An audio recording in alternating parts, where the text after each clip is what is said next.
evening, welcome back after the tea break. Now we are going to start the session, and as I mentioned earlier that we have our speaker today, the world-renowned cancer biologist, Professor Sharmila Sengupta madam. Madam does not need any introduction. Madam is very famous scientist in India as well as outside India as well, and Madam is a recipient of many accolades and awards, and also Madam Madam was the former professor and director of the National Institute of Biomedical Genomics, NIBMG, which is very nearby institute. So with these few words, I request Madam to start the deliberation.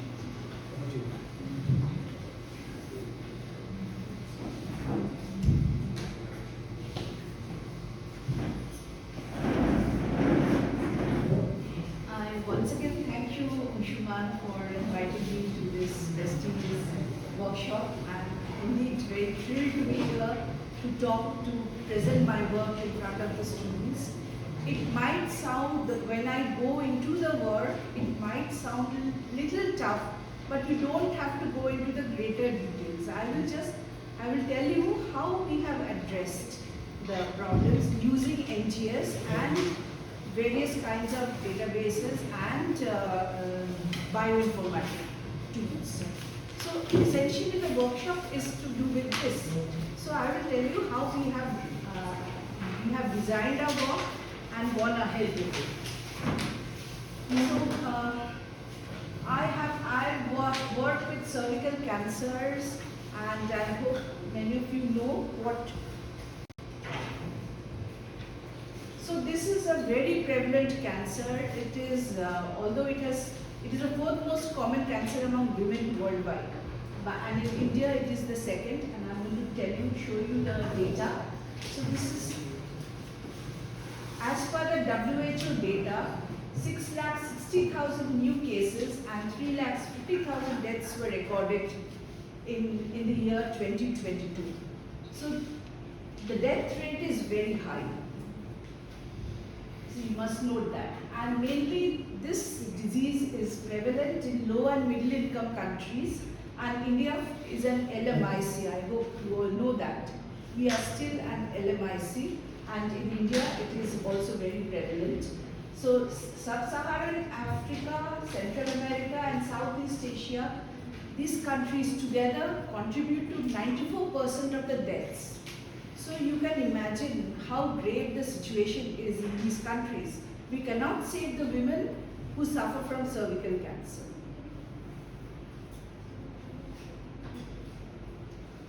So here there is some data which shows that cervical cancer is second only to breast cancer, both with respect to incidence as well as mortality.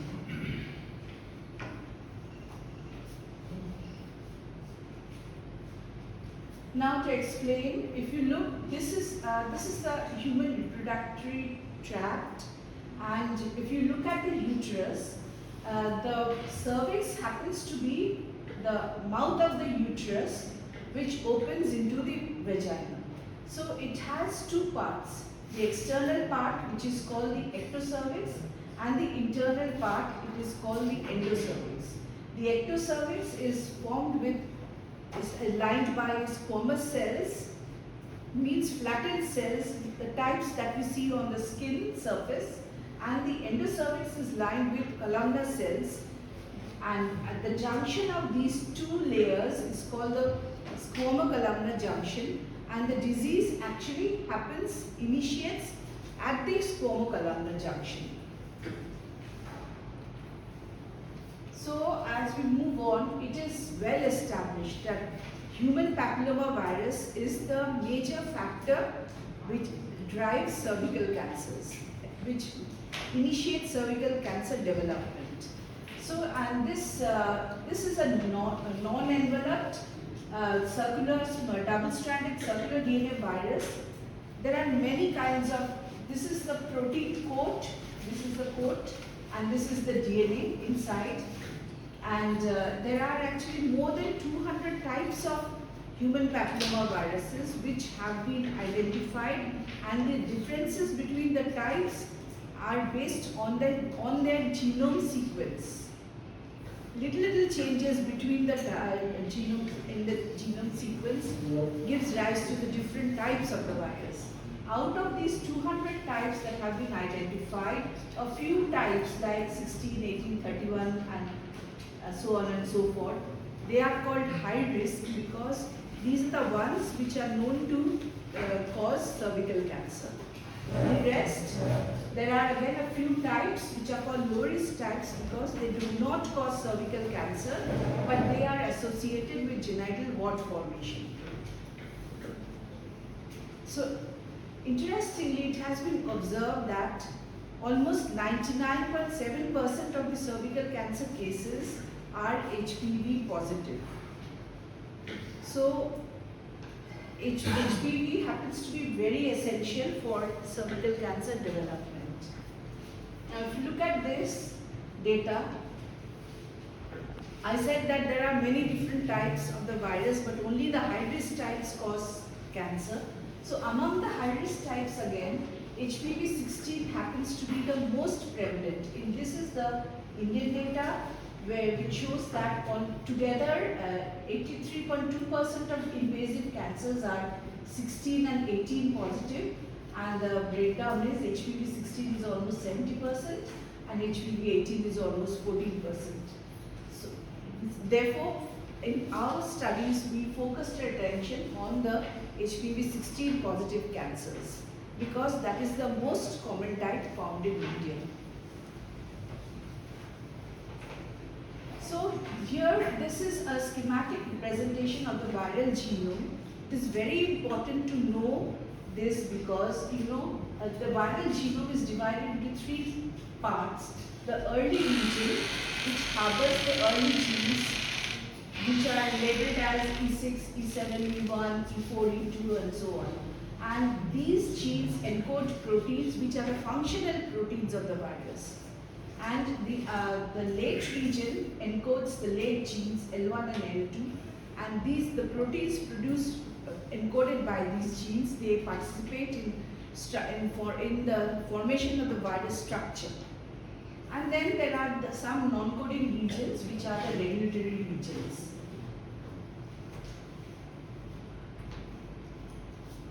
So traditionally it was known that how does the virus cause the transformation in the cervical cells.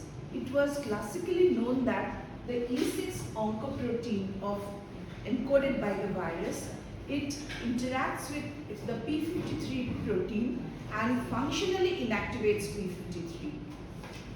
So in cervical cancers, you hardly find mutant P53. Rather, the P53 protein is functionally inactivated by the viral oncoprotein. So also the viral oncoprotein E7, it interacts with the retinoblastoma protein and inactivates it. As a result of it, normally the retinoblastoma binds with the E2F transcription factor and then it regulates the expression of other genes. So once the PRB is inactivated, the E2F is set free and it can result in uncontrolled cell proliferations of gene expression, which leads to uncontrolled cell proliferation. Again, if you see this picture, this represents, what are cancer hallmarks. There are certain factors which are called cancer hallmarks. Like cancer cells are very special properties and they differ from the normal cells based on a number of factors. And here, this is the picture which depicts the cancer hallmarks. And you see, it has been identified that the viral oncoproteins can affect almost all of the cancer hallmarks. Everywhere you see E6, E7, E6, E7, some E6 and somewhere E7. So this is the virus. It can interact with the host to initiate the cancer development by interacting with almost all of the and affecting all of the cancer hallmarks. So this is just a little bit of the virus life cycle. Now this virus is sexually transmitted. Now and it infects only the cervical epithelium. For the virus infects and goes straight to the basal layer of the epithelium. For reaching the epithelium, the virus needs some disruptions on the epithelium. Once it goes inside, it goes and infects and the basal layer, is very rich in the progenitor cells. Progenitor cells are stem-like cells. They can differentiate into different other kinds of cells. So the virus is very tricky. It goes and infects the progenitor cells, and then these cells start differentiating and forming the layer. And as the cells differentiate and reach the topmost layer, the viral life cycle is completed within this epithelium. The virus initially replicates at the face along with the host cells, and then and then the viral replication goes on, and when it reaches the topmost layer, where the cells gradually move into a state where the division gets less, reduces. Even in those cells, the virus is able to initiate the viral replication, and huge copies of the virus is produced, and the virus is encapsulated, and virus-like particles are formed. Interestingly, like many other viruses which go through a lytic phase when cell lysis occurs in virus, here there is no cell lysis. There is no cell lysis, as you see over here, so there is no viremia. In fact, since everything happens in the epithelium, so the system fails to recognize that the virus is present. Here what happens, how does the virus spread? The topmost layer, which is called the squamous epithelium, that gets sloughed off, gets removed. And that way, through this, the cells release the virus.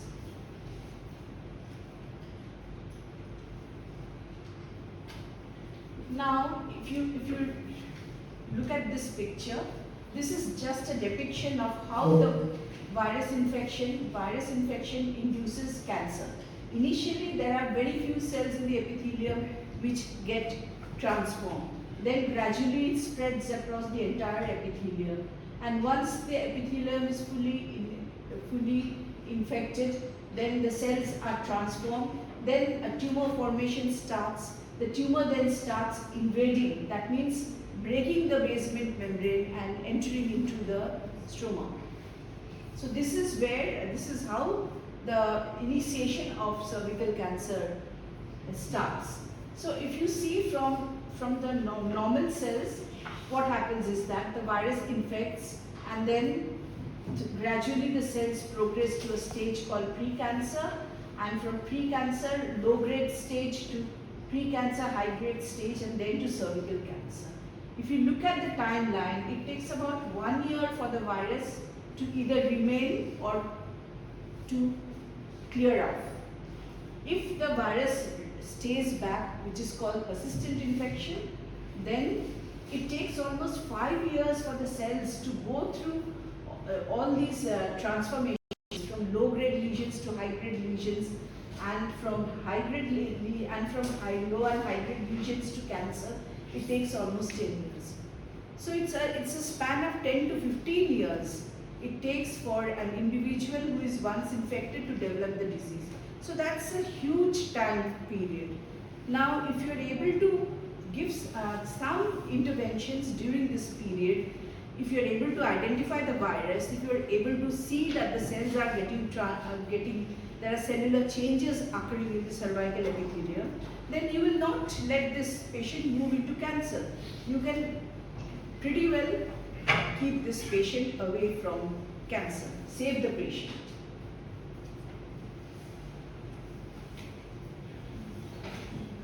And I'm sure many of you must have heard of vaccinations, since this is the only vaccine which can prevent a cancer. There are no other vaccines, preventive or prophylactic vaccines against any other cancer types. But in case of cervical cancer, just because it is a virus-induced cancer, the vaccines are available. So the vaccine has to be administered before one gets the infection. So there are a number of vaccines available, Gardasil, Saroj, against many types. These are all imported vaccines. These are all very costly. Even Gardasil 9 can protect against many types, and the vaccine can be given up to an age of 46 years, 9 to 46, as opposed to 9 to 15 years in case of these vaccines. So, in India has recently manufactured, you must have heard this about the Serum Institute, the COVID vaccine producers. They have very recently come up with the vaccine Sarvac, which is an indigenous vaccine and protects against all these cancer-causing types of HPV. So this vaccine is supposed to, the price is supposed to come down to, it will be very low, while now this vaccines against cervical cancers, 3 shots have to be taken. So if each of these costs around 2,000 or 3,000 rupees, then it comes to 9,000 rupees for an individual to get vaccinated. But this vaccine, the cost will come down to around 400 rupees. So it will be around 1,200 rupees for an individual to get vaccinated. And very soon the government is also going to add this on to the national immunization program, which is existent in the country. So I'm saying these to you because I see a mix of girls and boys, and I hope that many of you should go back home and tell your mothers and aunts and any others. You must tell them that there's a vaccine available and there are other screening processes available.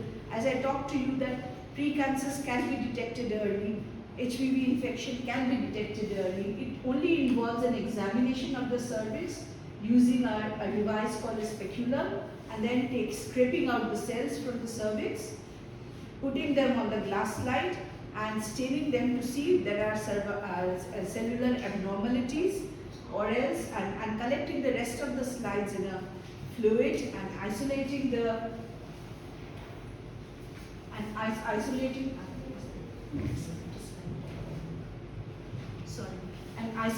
DNA and testing for the presence of HPV using simple molecular biology tools like PCR or RT-PCR in case of RNA, like it was done in case of COVID. So the testing is also very easy, and all women, at least all married women, must get themselves tested every year. So when the disease forms, it goes through various stages, early stages and late stages. Late stage means 2B and beyond. So if an individual is identified to have an early stage cancer, then surgery is the mode of treatment, followed by a little bit of radio and chemotherapy.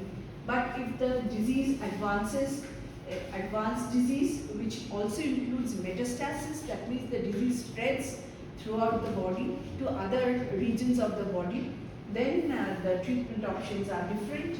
No, surgery will not work, and chemotherapy, radiotherapy, and in recent times, targeted therapies have started to come up for cervical cancer, like immunotherapy. These have to be administered to the women. So, what happens is that these therapies are targeted therapy, and how do we arrive at the targeted therapy? That you will get to know as I go through my lecture. It will be clear to you using NGS data and all. It is possible to all the targeted therapies even for other cancer types that are existent today are the result and the outcome of NGS based studies. So as I said that you must keep in mind that many of the sexually active women are actually HPV positive.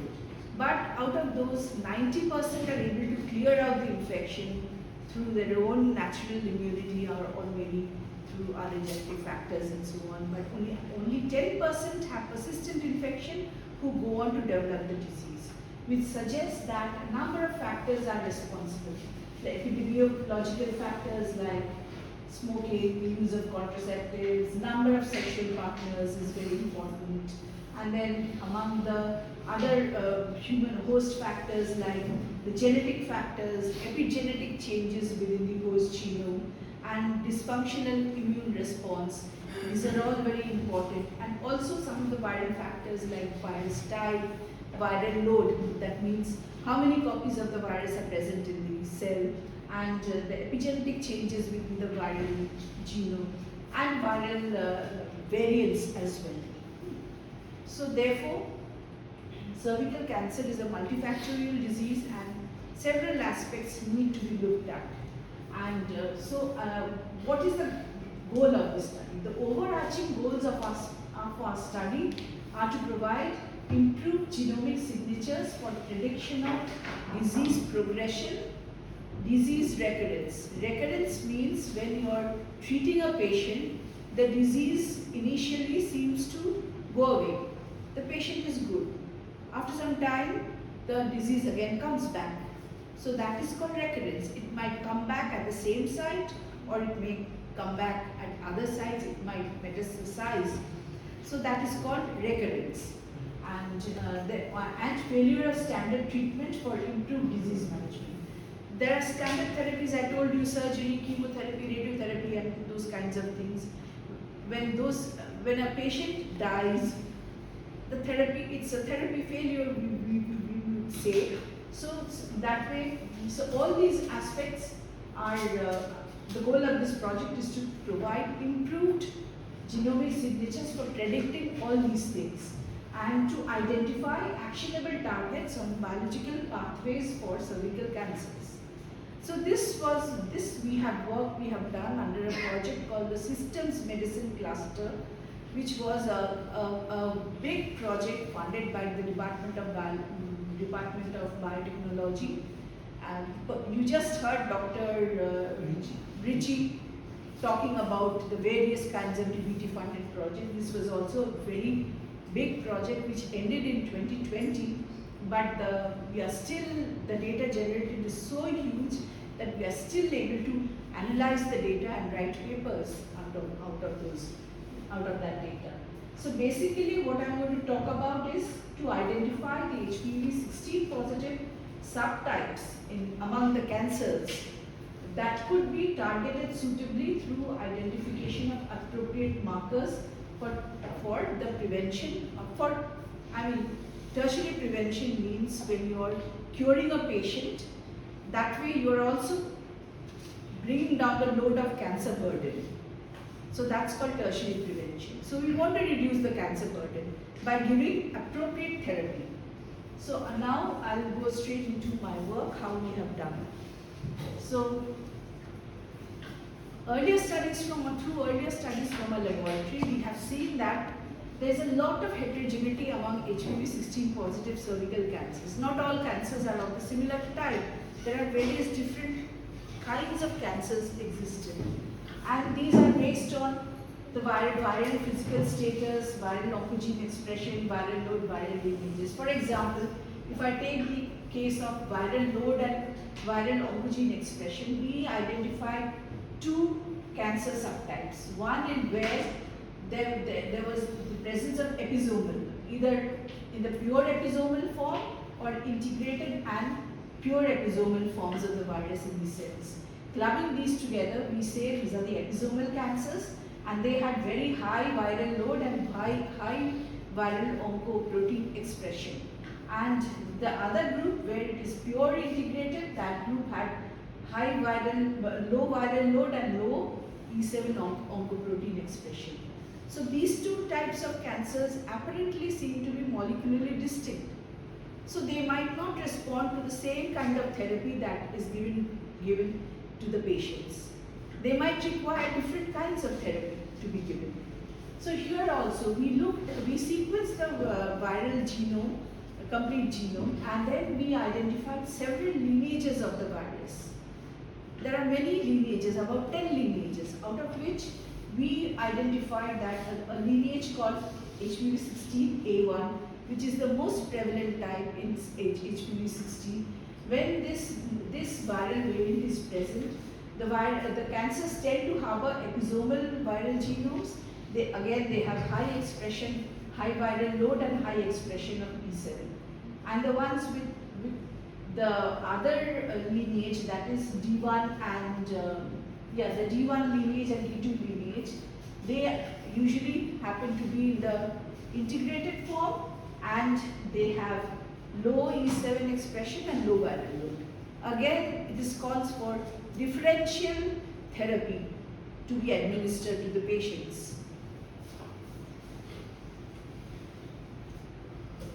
So again, these are some of the studies that we did on the viral host factors. For example, we looked at the expression of a long non-coding RNA called HOTAIR, and we found that when HOTAIR is expressed at very high levels, that is only a few, 20 to 30% of the cancer samples had this, and the rest had low HOTAIR levels and low E7 levels.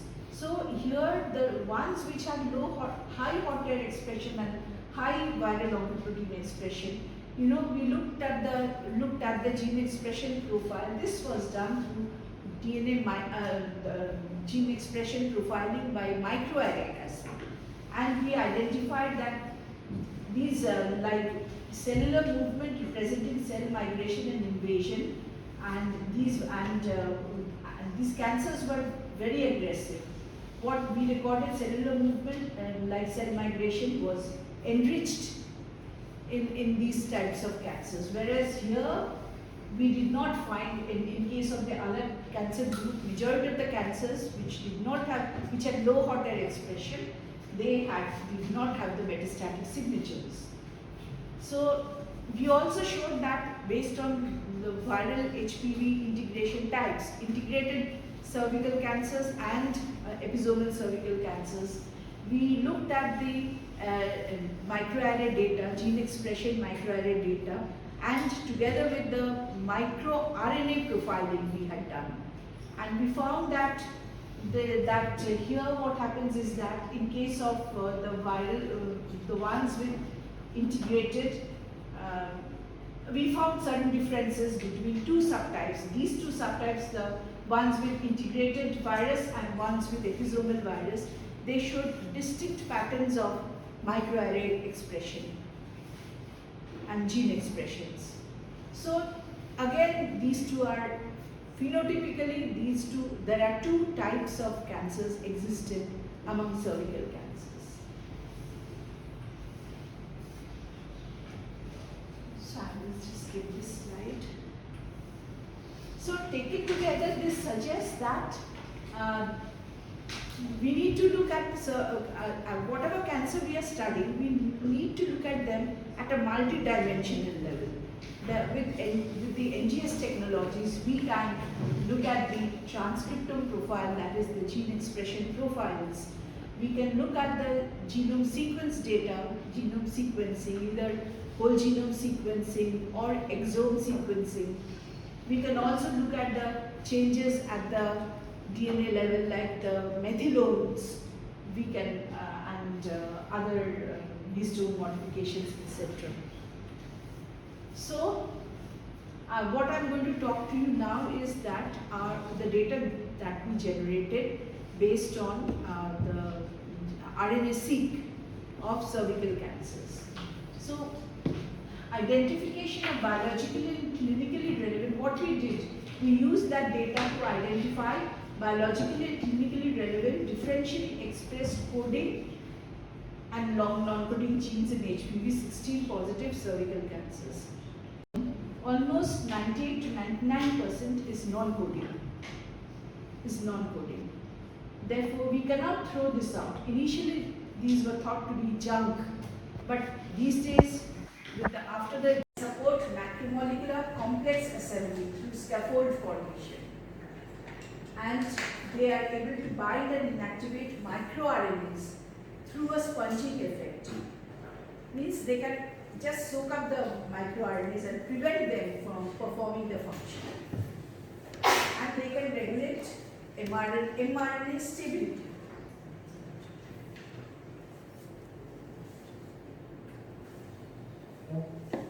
So again, among the long non-coding RNAs, among the non-coding RNAs, I talked about long non-coding RNAs, which I'm showing here, and the other was small non-coding RNAs, and those were microRNAs. Leaving out those, we are now looking at the long non-coding RNAs. Again, here we have subsections. We have antisense long non-coding RNAs. We have sense-intronic long non-coding RNAs, and these are called cis-acting because these long non-coding RNAs are located within the genic regions, whereas the link RNAs or the long intergenic non-coding RNAs, the name itself suggests that these are located in the non-genic regions, and therefore they usually tend to be far away from the genes. So that is why they are called transacting. So here we are going to talk about now long non-coding RNAs is a very new area where a lot of long non-coding RNAs have been identified, but we still do not know the functions of the majority of the long non-coding RNAs. Through RNA-seq studies, we are able to identify that this number of long non-coding RNAs are differentially expressed, so they might be having some role to play in cancer. But how do we identify the functions? We have no clue. So what we do is that we generally try to identify the functions. If we can identify the functions, if we are able to identify the coding gene partners, because for all coding genes we know how they function, what are the functions. So there are many ways in which this can be done. So this is a phenomenon which is called guilt by association. Okay. So here what we do, what you can do is that if you can actually infer the long non-coding RNAs by knocking down or overexpressing experiments. This one. Here you can actually characterize the long non-coding RNAs based on a link RNA with a known function or a protein coding gene in the same cluster. If you find a protein coding gene in the same cluster as a long non-coding RNAs, then you can say that these long non-coding RNAs have the same function as that of the coding gene. And here you can also predict their functions based on the expression network. You identify a network, like I showed you the cluster. All genes within a cluster will have a similar kind of a function. So that way you can identify. You have coding genes as well in the cluster. So based on that, again you can say identify the functions of the non-coding genes which are present in the same cluster. And then there are various for the genes which are present in the genic regions by identifying their location. They are close to big gene. You know the gene's function, so you can say this non-coding RNA will also function in the same way. So and this is also they have the same kind of epigenetic patterns around their transcription start site. So in this part of the study we are looking at long non-coding RNAs, and these are the ones which are either sense-intronic or antisense. That means they are within the gene locations. So you know the sense and this is just a representation of the sense and the antisense, the directions in which they move. So using the same RNA-seq data that we used for the mRNA analysis of the mRNA data, we went on to identify the interaction between link RNAs and the coding genes by estimating the correlation coefficients between them. So what we did, we determined the correlation of the differentially expressed coding genes and the neighboring genes for both the groups. for both the groups. And then we selected only those pairs, differentially expressed non-coding RNAs and their coding pairs, which showed having significant difference of correlation coefficient between the two groups. Suppose in cancer you have P1 and in the normal group, the correlation between the non-coding RNA and the coding RNAs is P1 prime. And you see that P1 and P1 prime, the correlation coefficient, that is different. There are statistical tools for doing that.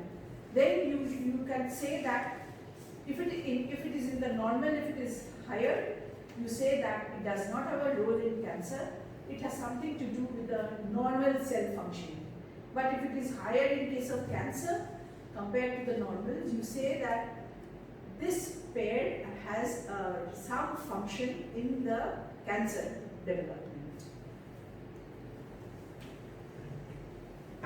So, following this, we identified 25 antisense and 45 sense-intronic long non-coding RNAs. Of these, we mapped their positions using a database called the Ensemble database.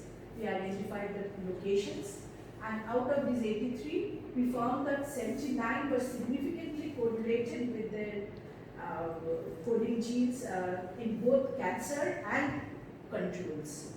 And one pair showed significant correlation only in cancer. So this pair was purely cancer associated, and two pairs showed significant correlation only in the normal individuals. So out of the 79 pairs, then we compared the correlation coefficients of these gene pairs in cancer and control, and we found that 24 pairs showed significant correlation difference in cancer and in normal individuals. So next, what we do? Our aim is to identify putative actionable targets, means probable actionable targets. So, so what we did, we first, out of the 24, we found that was 1, 2, 3, 4, 5, 6. 6 pairs we identified where the coding gene was found to be a part of the clusters that I showed earlier. 16 clusters were identified, gene clusters. So the coding genes happen to belong to those clusters. So this cluster had the function in regulating the signaling cascades, which are very important for cancer development. So we know from here that this non-coding RNA functions in a similar manner. It also has a similar function. And likewise, for all of these, we were able to identify their functions. Now, what we did is that we wanted to see which of these 24 pairs they could be prognostically significant. I explained to you what prognosis is. How the patient performs. So next we are trying to identify the prognostically relevant genes. So we found that these 3 pairs out of those 24, these are different. These were not part of those clusters. So these were found to be associated with patient survival. See, all of them.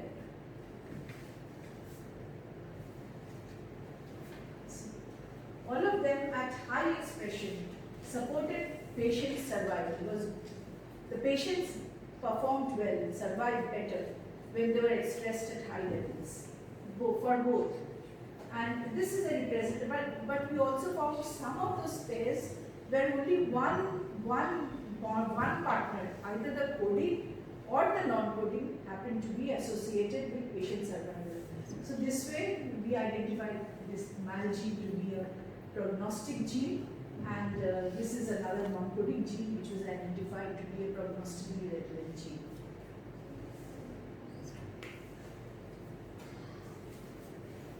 So then we looked at, we have already shown, if you look, those 6 pairs which were found to be present in the clusters, of those pairs, we had already identified the hub genes. What we saw is that patient overall survival in relation to the expression status of coding hub genes of, this is a representation of cluster 2. Cluster 2 had 18 genes, and these are the, in that all of the genes were found to be hub genes because all of them are equally connected with each other. So these were all hub genes, and we looked at their prognostic relevance. We found that all 6 out of the 18 genes were found to be prognostically relevant. So you see that by doing all such kinds of analysis, we were able to, from RNA-seq data, which generates so much of data, we are gradually able to come down to a small number of genes which are actually either actionable or prognostically relevant. So this is what we have summarized. So, you know, how to, for example, I said that the gene pairs, coding, non-coding, which is present in a gene cluster, how do we target them? For targeting those, we need to break that correlation between those two genes. And that can be done. You know, there are methods that are coming up now. These are called coding, these are called antisense oligonucleotides, which are available, called ASOs. These are under exploration. And some of these ASOs, they can actually target these gene pairs. These ASOs have already been, they are in the market for treatment, approved by the FDA. FDA is a US organization. Like here we have DCGA, DCI. So in the US it is FDA. FDA approves or disapproves, whatever. So FDA has already approved some of the ASOs for treatment of many diseases, including cancer.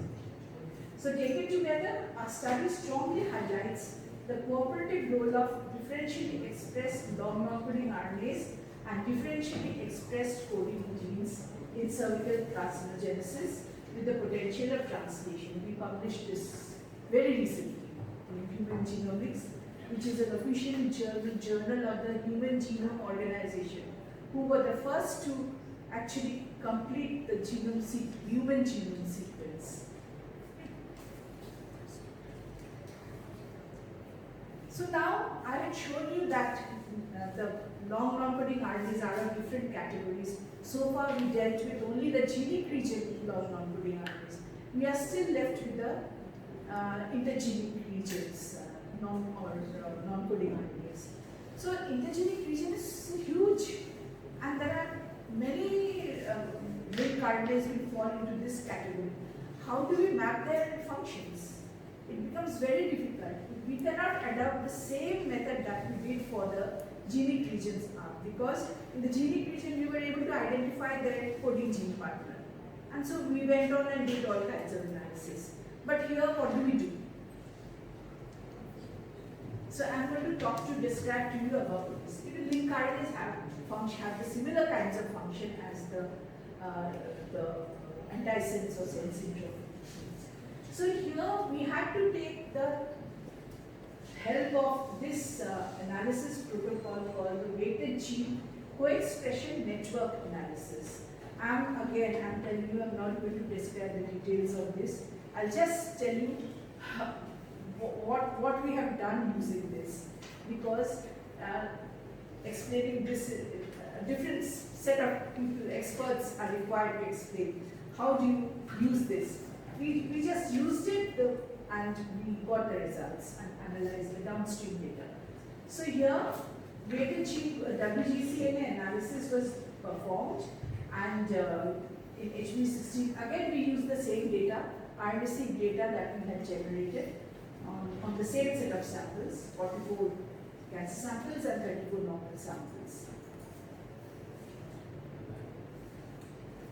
So these are the various steps. Various steps where using WGCNA, you know, outlier, so I'll skip this. Using this gene set WGCA analysis, we are able to identify, I'll go to the next slide.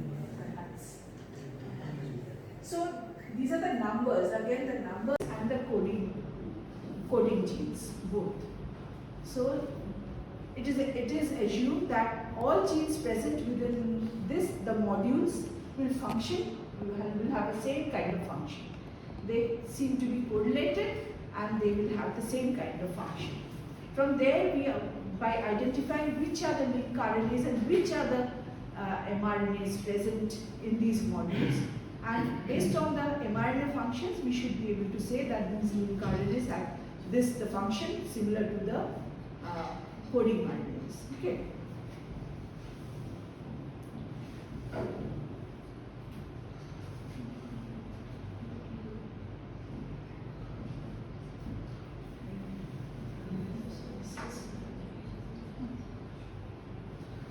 So this way we were able to identify the link RNAs which belong to the different modules. The modules we have put colors in them to identify the modules.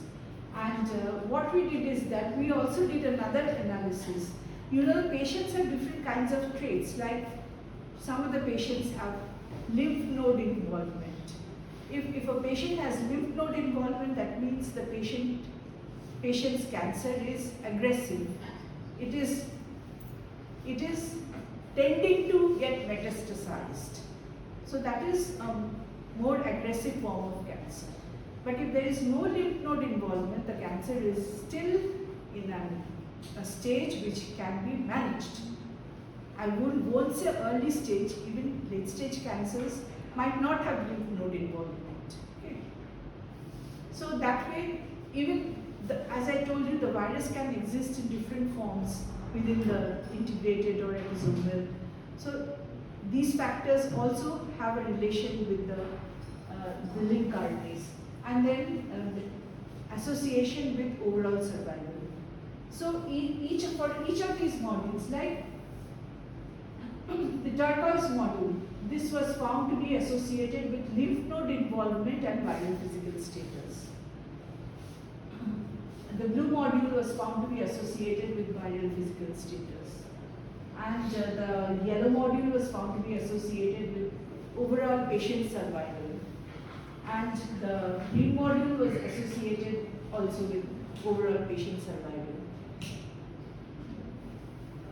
So this is how we were able to identify, and then using the mRNAs present within the molecules, we went on to identify, we did those kinds of analysis to identify the pathways and the biological processes and the networks. From here, we also could identify the hub genes, the triangles. Basically, the red ones are the upregulated genes, the green ones are the downregulated genes, and the triangles are again hub genes. That means the most highly correlated with the other genes of the network. So this way we identified for all the modules, and then using the hub genes we went and checked whether they are prognostically relevant. So we were able to identify some of the hub genes which are prognostically relevant here. And this is, even within the modules, we were able to identify the subnetworks present. So we found one large subnetwork, like corresponding to this link RNA, which was significantly correlated with 25 differentially expressed coding genes. So these DGs are associated most significantly with cancer-promoting functions like keratinization and keratinocyte differentiation, reflecting depletion of these processes, as 23 of these 25 genes were downregulated.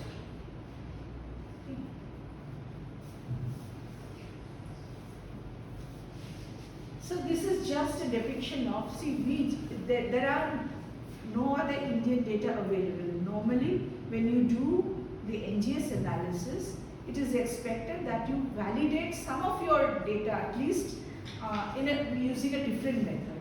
Either for gene expression, you can do a real-time PCR analysis to see that if your results are matching with the RNA-seq data that you got.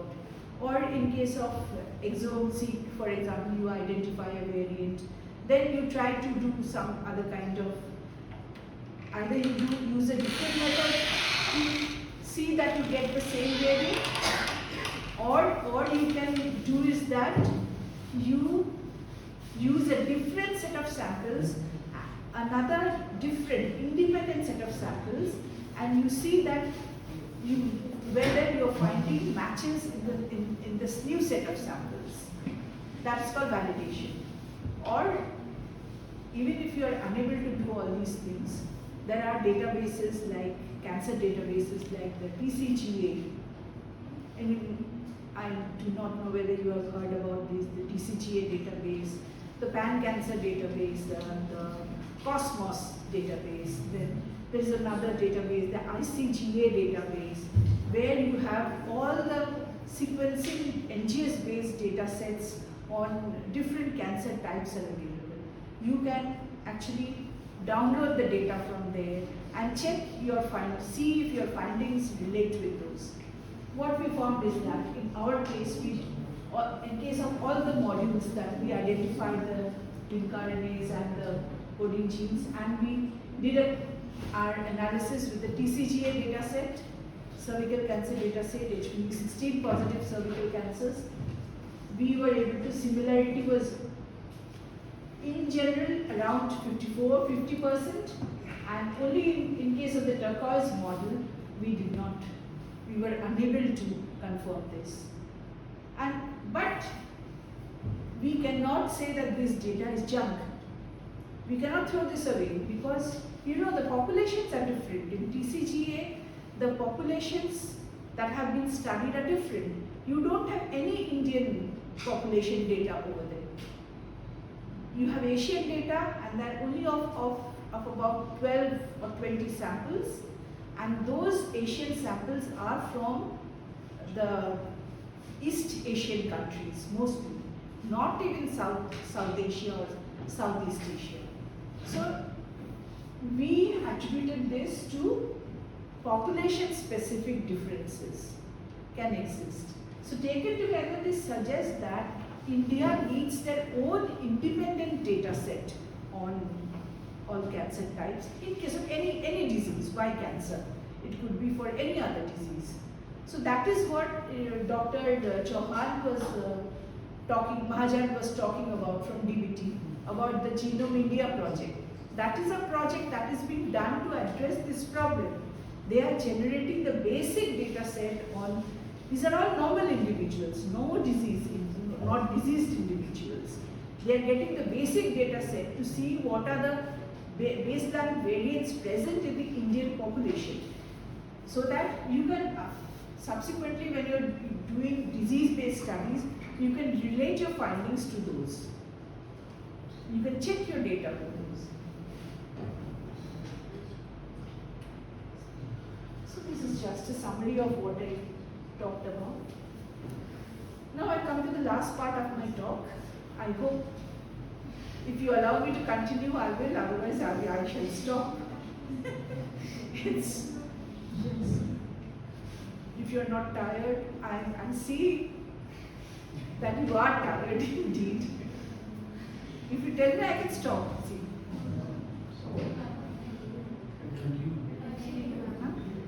Then I'll stop. It's up to the students. Okay, now I'll be talking.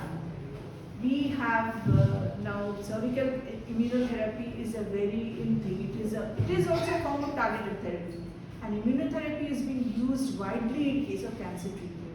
The best results and the discovery that immunotherapy can be applied to cancers started from the cancer type called melanoma. Melanoma has got the best results of immunotherapy, but these days all forms of aggressive cancers are being, the last option is to try out immunotherapy. When all the standard therapies have failed, the first line therapy, second line therapy of those have failed, then the doctors and the medical oncologists are going for immunotherapy. So we saw from our RNA-seq data that in case of cervical cancers, immune-related processes in cancers were the major deregulated pathways. And And HPV associated cancers are most prevalent in women who are immune compromised. The virus will persist in them. Those who are immune competent, they will be able to clear out the infection. So the immune compromised individuals. So the immune system plays a role in cervical cancer development. And here, only a small fraction, you have seen, even the normal individuals, only a small fraction of HPV infected women actually develop the disease. So taken together, the immune system is very important for cervical cancer development. Now there are some immunotherapies already available in the world market, and there are certain molecules called immune checkpoint molecules which are actually targeted by the immunotherapy. There are other forms of immunotherapy where you must have heard about CAR T cells and all those, but I'm not talking about those. In general, I'll be talking about the immune checkpoint therapies, inhibitors which are used for immunotherapy. So these molecules, CTLA4, PD1, PDL1, these are all immune checkpoint molecules. And there are drugs have been identified. These are basically antibodies which target them. These are available, and this is the drug pembrolizumab, which is mostly used for immunotherapy, and PD1 and PDL1 is the most common immune checkpoint molecule which is targeted, and pembrolizumab works best on these. So the targeted therapies approved for cervical cancer are bevacizumab, which is a drug which takes care of angiogenesis, pembrolizumab or Keytruda. The trade name of pembrolizumab is Keytruda, and this is another therapy which is given. So the response rate of immunotherapy is low in general, less than 15%. Now again the question comes in, why is this low? If we are able to identify subtypes, suppose we look at the cancers and we try to look at the immune pathway genes and all, and the expression status of the immune checkpoint molecules, and we do a cluster analysis, we should be able to identify whether there are certain subsets of patients who are not immune proficient and subset of patients who are immune proficient. So if you then catch hold of the immune proficient patients, then the immunotherapy is likely to work best for them, rather than giving it to everybody. Okay. So this is what we did, using the same mRNA data set that we generated from our RNA-seq data. Using that, what we did is that there's a database called the import database, which gives you the data on 2,483 immune gene expression. So we considered this data set, all these genes, and we checked the expression of these genes in our data set, and we were able to identify 1,471 of these genes which were expressed in more than 80% of the patients in our cohort. So using this data set, we then again did an unsupervised clustering analysis, and look over here, we have two subsets. Here the immune gene expression is suppressed, or we call this immune depleted, or subtype A. And here the immune genes are more highly expressed compared to this subtype, and we call this immune enriched subtype B. Then what we did is that I told you about the immune checkpoint molecules and all that. We looked at the expression data of the immune infiltrating cells. You know, immune cells infiltrate into the tumor milieu. When you're treating a tumor, it's not only the tumor that is the drug is targeting or the radiation is targeting. You have the tumor and the surrounding small area which is called the tumor microenvironment. So the tumor microenvironment is important because over there the immune cells infiltrate over there, and some of the immune cells are capable of attacking the tumor cells and killing them. So using those immune cell gene expression profiles, again we saw that these are matching with our subtypes. The immune proficient or subtype B, they had higher expression of all these immune cells compared to the immune depleted subtype B. And here we, using a tool called CyberSort, we were able to quantify the proportion of the immune cells present in the tumor microenvironment. So if you look at this plot, we are comparing the two subtypes, the immune proficient and the immune suppressed. So we see that in the immune activated subtype, the expression of these infiltrating cells is very high, significantly high. Cytotoxic T cells, including the cytotoxic T cells, NK cells, and all those cells. So, this is a very interesting finding. We move on to the next part, what we did. Then, same way, we also looked at we identified the immune checkpoint molecules. Other than PD-1, PD-L1, we also have a whole lot of immune checkpoint molecules which are expressed. So we looked at the expression here also. We see there is a clear difference between the immune active and the immune depleted subtypes. We again did real-time PCR. We again plotted these data and we saw that this is matching both with respect to the real-time PCR-based analysis as well as considering the RNA-seq data. We found subtype B tumors showed higher expression of immune checkpoint molecules as compared to subtype A tumors, and PD-L1 expression can differentiate between the two subtypes. PD-L1 expression was higher in the immune proficient tumors compared to the immune deficient tumors. Now, you have to keep in mind the drug pembrolizumab targets PD-L1. Therefore, that's why we are looking at PD-L1 specially, separately. So then we went and checked the correlation between the expression of PD-L1 and PD-1. Because PD-L1 and PD-1, they jointly form a complex which actually inhibits the cytotoxic T cells and prevents them from functioning, killing the tumor cells.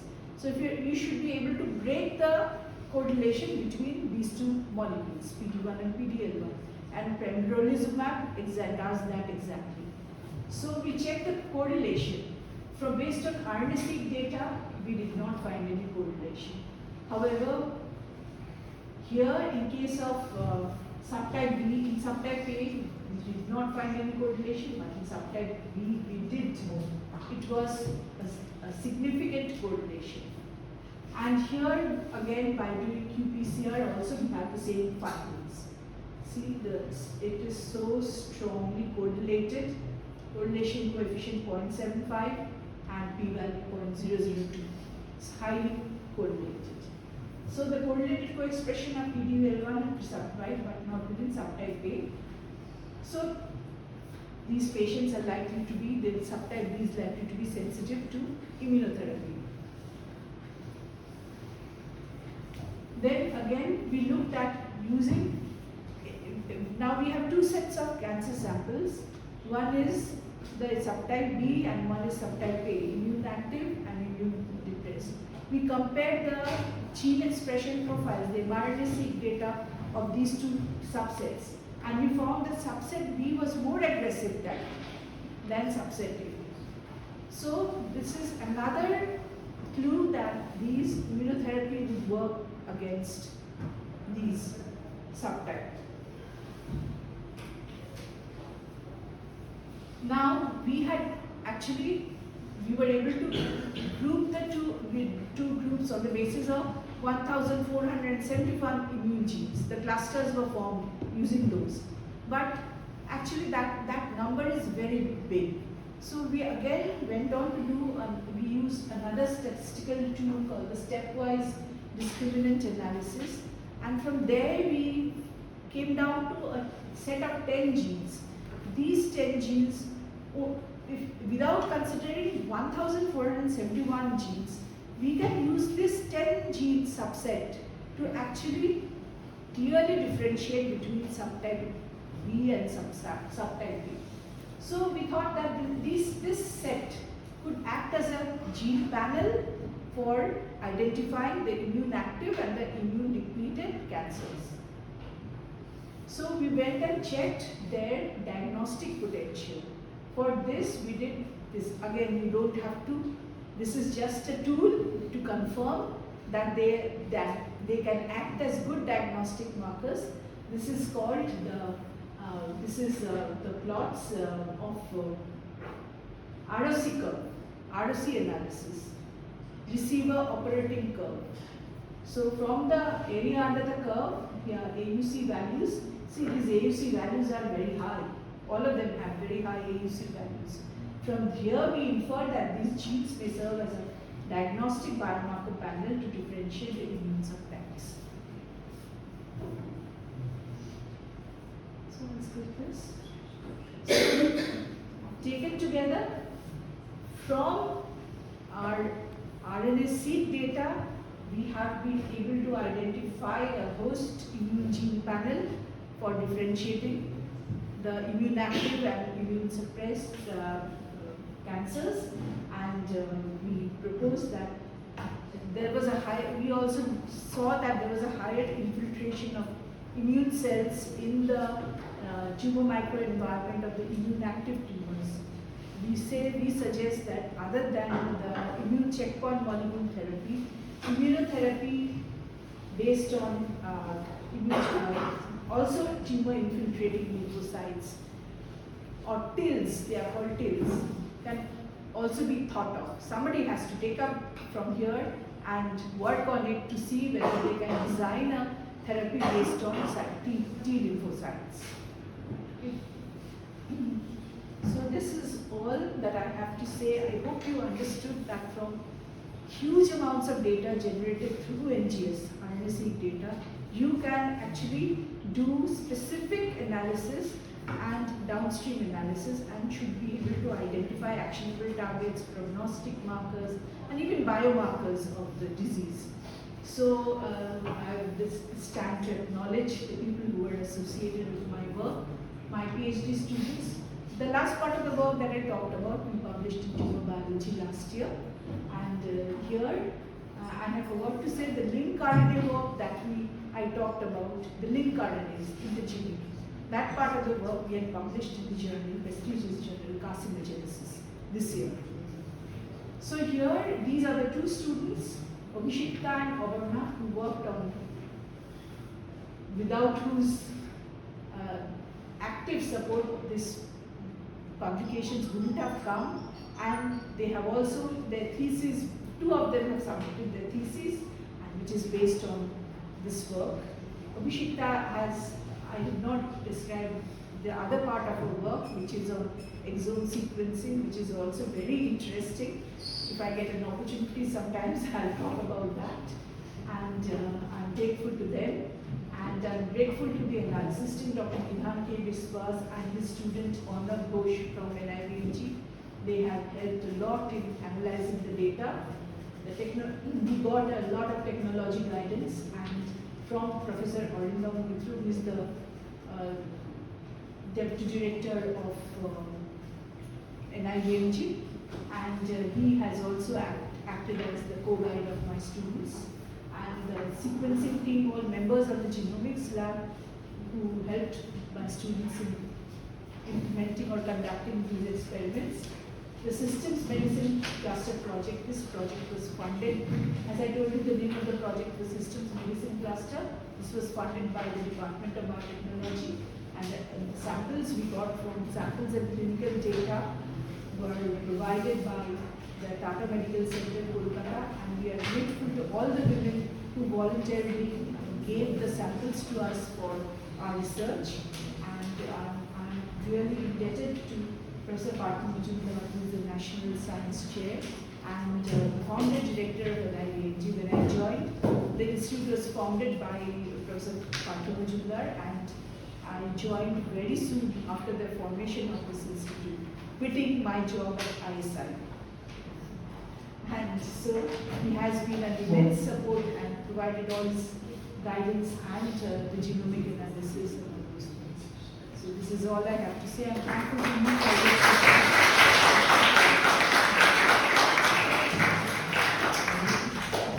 Thank you, madam, for your excellent presentation. Any questions from the participants? Actually, the thing is that this presentation is kind of like a textbook presentation, because the workflow that madam mentioned, like the RMSec data analysis and the cytoscape, all these workflows, we will be teaching all these in the next 2 days to all of you. So this is kind of your take-home message from here, that please go through these things in a nutshell, and so that you'll be a little bit prepared for the hands-on presentations tomorrow and the day after tomorrow. And thank you once again, madam, for your excellent presentation.